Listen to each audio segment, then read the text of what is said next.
what is considered a decent head covering for sisters? Are headbands okay? Whenever I hear a question like this or a comment about is something okay, it makes me think of Isaiah 45. In verse 19 it says, I, Yahweh, speak righteousness, I declare things that are right. The point of that is the answer must always lie in going back to what God says and finding out the power and meaning behind the principle or the symbol to which he has put in place. So let's come to 1 Corinthians 11 because it's really important for us to see the principle and to have the symbol explained. I must admit too, for me, when I heard of this idea of a headband, I didn't know whether that was like a little headband like this or head.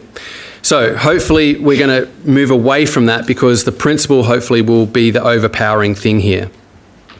Now, in 1 Corinthians 11, we can see that Paul is trying to establish that God is the head of all and Christ his delegated representative, who we must follow. But notice in verse 4 that this is actually beginning with the men, because Paul begins by saying that a man ought not to cover his head. Now, why does he do that? Because, notice it says, he will dishonour his head. Now, the key to that is that head is used both literally and figuratively. So man should not have his head, literal, covered, because it dishonours his head, Christ, figuratively speaking. And the answer to why that is explained in verse 7. The man is the image and glory of God. So man's head, which represents Christ, must not be covered because Christ, who is the image and glory of God, as we're told in 2 Corinthians 4 verse 6, must never be veiled.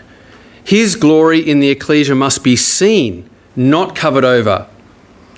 So, therefore, in verse 5, the woman should have a head covering, to the point that it would actually be considered a shame as if her head was shaved. Now, why is that the case? Well, verse 7 also puts forward the answer. As man is the image and glory of God, the woman is actually the glory of the man.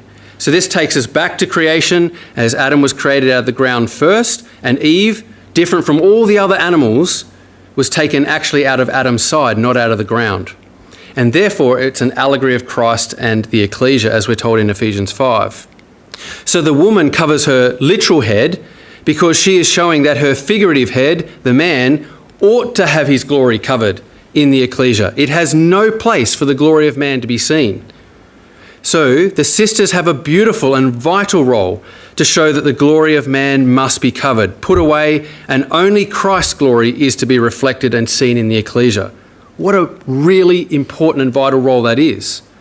Now, it's so important that it's actually possible for us to wear a head covering that destroys the principle.